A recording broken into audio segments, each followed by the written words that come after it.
Shalom,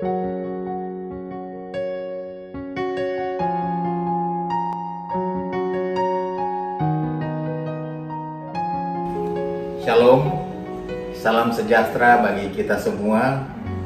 Selamat malam Bapak-bapak, Ibu-ibu, adik-adik, saudara-saudara sekalian yang diberkati Tuhan. Mari kita naikkan syukur kehadirat Bapa yang di sorga, di mana pada malam hari ini kita boleh bertemu kembali melalui ibadah keluarga.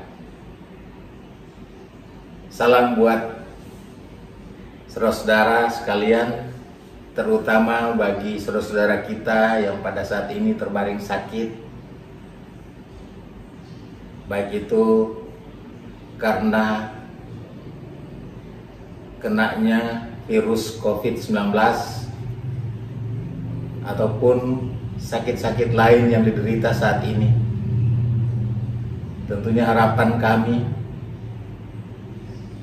Bapak Ibu, saudara-saudara boleh mendapatkan pemulihan dari Tuhan kita Yesus Kristus. Dan bagi kita yang dalam keadaan sehat, kita diberikan semangat untuk tetap menjaga kesehatan kita masing-masing.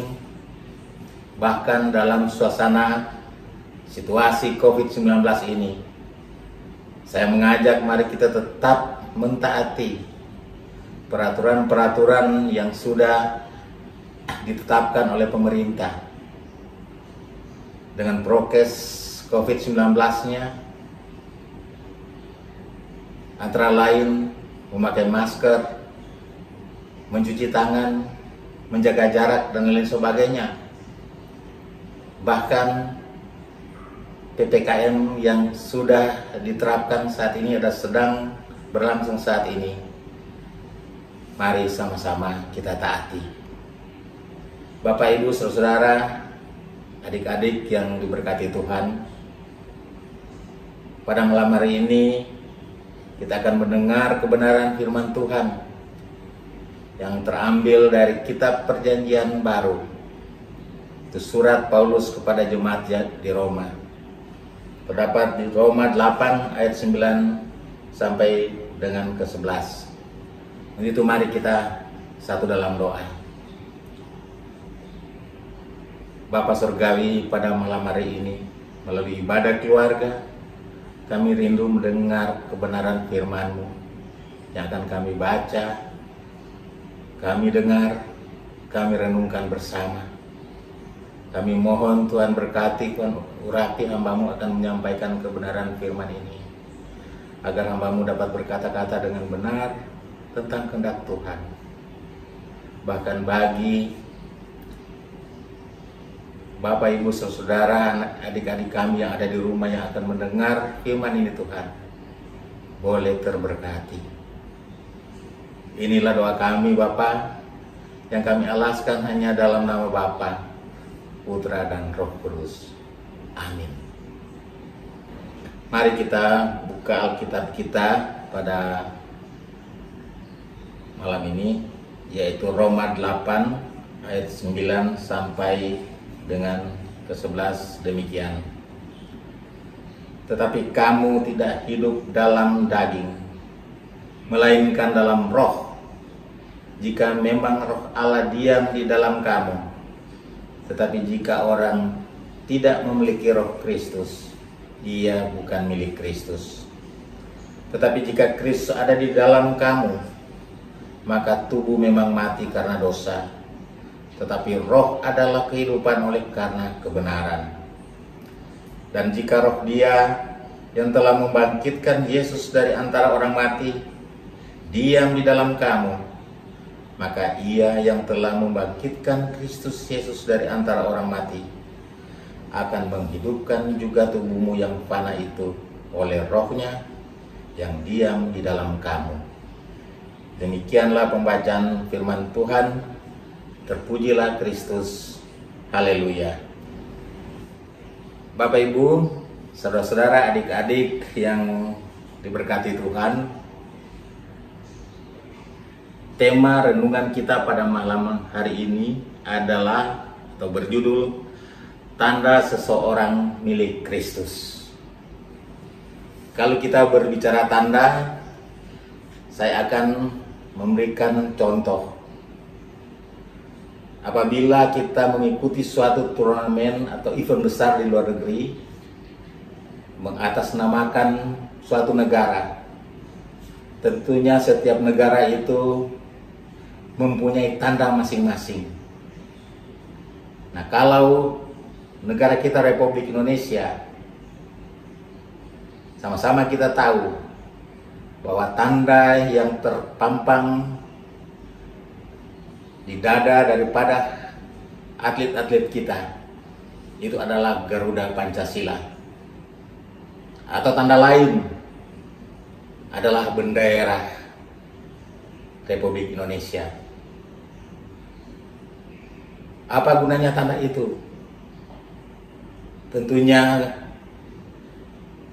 untuk mengenal secara khusus dari mana asal-usul suatu tim yang hadir pada saat itu. Contoh lain, apabila kita menghadiri suatu seminar atau suatu sidang, biasa kita diberi tanda, yaitu tanda pengenal. Jadi tanda itu merupakan pengenal ataupun lambang sebagai cara untuk membedakan antara satu dengan yang lainnya. Bapak, Ibu, saudara-saudara yang diberkati Tuhan, tentunya tanda itu bermanfaat atau berguna, terlihat apabila kita kenakan.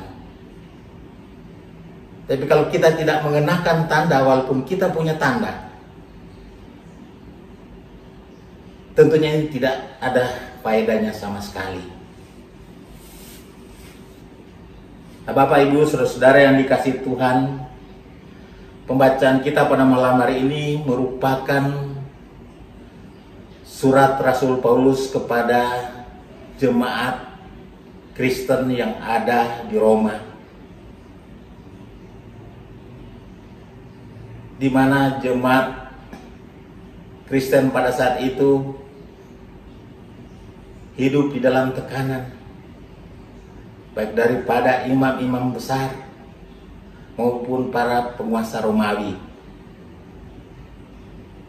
Mereka sulit menunjukkan identitas mereka.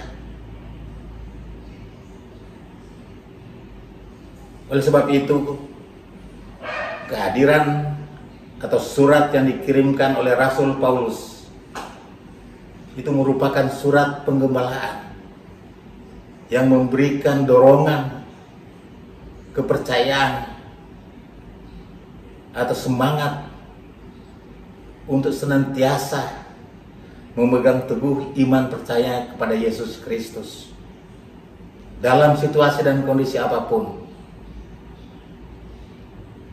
Karena tidak tertutup kemungkinan dengan adanya tekanan-tekanan ini, banyak umat-umat Tuhan, mereka meninggalkan iman percaya mereka kepada Yesus Kristus, atau mereka murtad.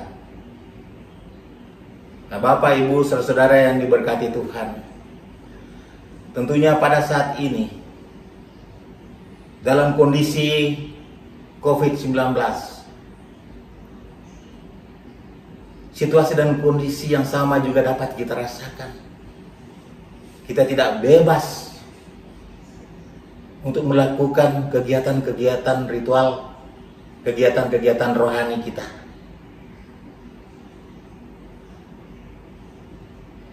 Tetapi melalui surat penggembalaan ini, tentunya menyadarkan kita bahwa dalam situasi dan kondisi apapun,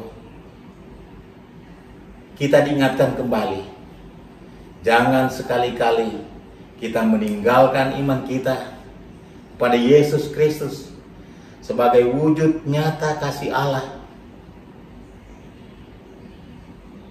yang sudah berkarya melalui Kristus Yesus akan penebusan dosa-dosa kita, akan keselamatan kita. Bapak, Ibu, saudara-saudara yang diberkati Tuhan, perikop kita berbicara tentang hidup oleh Roh. Tadi saya katakan, identitas atau tanda-tanda itu merupakan hal penting bagi orang percaya. Apa tanda itu sendiri? Tidak lain apa yang dikemukakan oleh Rasul Paulus. Tanda itu adalah kita hidup di dalam roh kebenaran, roh Kristus. Kita menerima Yesus Kristus, kita imani bahwa Dia adalah Allah yang menyatakan dirinya, Allah yang mati bangkit untuk penebusan dosa saudara dan saya. Bapak, Ibu, saudara-saudara yang diberkati Tuhan, tentunya menjadi pertanyaan bagi kita, kalau identitas kita sebagai orang yang beriman kepada Yesus Kristus, bagaimana kita kenakan tanda itu di dalam kehidupan kita? Bapak, Ibu, dalam surat selanjutnya Paulus kepada jemaat di Galatia itu sangat jelas, dan ini tidak perlu ada tafsiran macam-macam. Ketika kita hidup dalam roh, tentunya kita hidup hanya dalam kasih. Kita hidup penuh kasih. Kita hidup dalam sukacita. Kita hidup dalam damai sejahtera. Kita hidup dengan penuh kesabaran, kemurahan,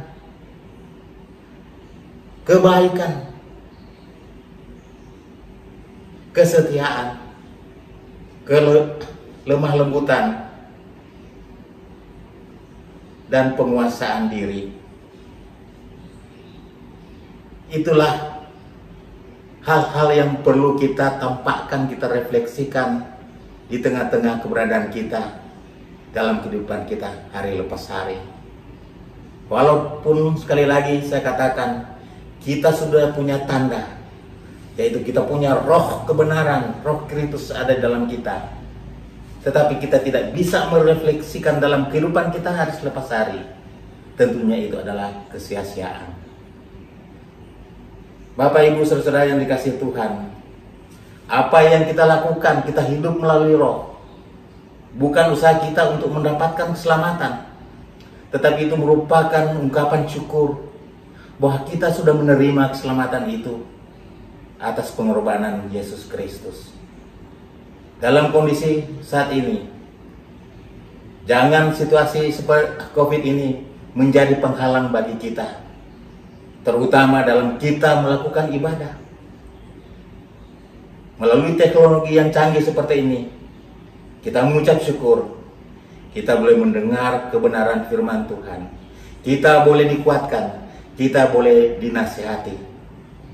Kiranya firman Tuhan pada malam hari ini dapat memberikan kita kekuatan, pengharapan, bahwa Tuhan tidak pernah meninggalkan kita dalam situasi dan kondisi apapun. Hanya terkadang kita yang meninggalkan Dia. Tidak ubahnya kita sebagai bangsa yang dikasih Tuhan, yaitu bangsa Israel. Ketika mereka menikmati kebebasan dari tanah perbudakan, mereka bersungut-sungut dalam keadaan mereka dalam pergumulan. Mereka berbalik arah menyembah ilah-ilah lain.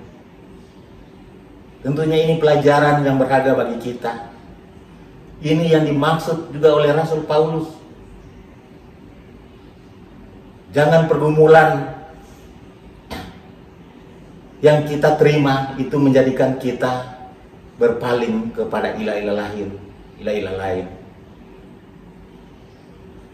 Ini sama juga dengan kita mengkhianati Roh Kudus. Oleh karena itu, Bapak Ibu saudara-saudara sekalian, mari kita sama-sama merefleksikan, mewujud nyatakan tanda-tanda itu sebagai sikap hidup orang percaya, orang yang beriman kepada Yesus Kristus. Tuhan Yesus memberkati. Amin.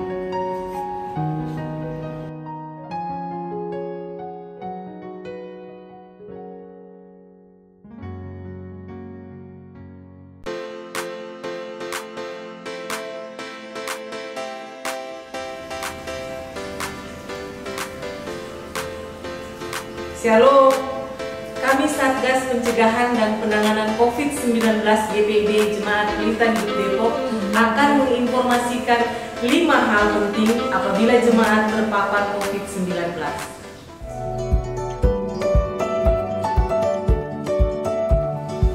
Pertama, tetap tenang, jangan panik, jangan merasa bersalah. Ingat, terpapar COVID-19 bukanlah aib. Siapapun Anda, usia berapapun bisa saja terpapar. Tetap andalkan dan percaya Tuhan akan memulihkan Anda. Kedua, segera isolasi diri di kamar yang terpisah serta pisahkan alat makan dan alat mandi dengan anggota keluarga lain. Ketiga, hubungi puskesmas terdekat agar mendapatkan penanganan, perawatan, dan pendampingan, serta meminta bantuan untuk dicarikan ruang isolasi. Jika tidak memungkinkan, melakukan isolasi di rumah. Keempat, minta anggota keluarga yang sehat untuk memberitahukan pengurus RT agar mereka dapat membantu Anda jika diperlukan. Kelima, hubungi majelis sektor dan Satgas COVID-19 GPIB Jemaat Pelita Hidup agar bersama kita akan membantu berbagi informasi demi percepatan pemulihan. Kami, Satgas, dipercaya oleh gereja untuk melakukan 3T, testing, tracking, dan treatment di dalam lingkungan gereja. Kami akan membantu proses penanganan bagi jemaat yang terkonfirmasi positif COVID-19. Majelis jemaat akan mengajak seluruh jemaat untuk berdoa bersama mendukung pemulihan Anda. Kami percaya doa-doa yang dinaikkan bersama akan menguatkan jemaat yang terpapar COVID-19. Demikianlah 5 informasi penting penanganan jika Anda terpapar COVID-19. Salam sehat, salam Rabu, Tuhan Yesus memberkati.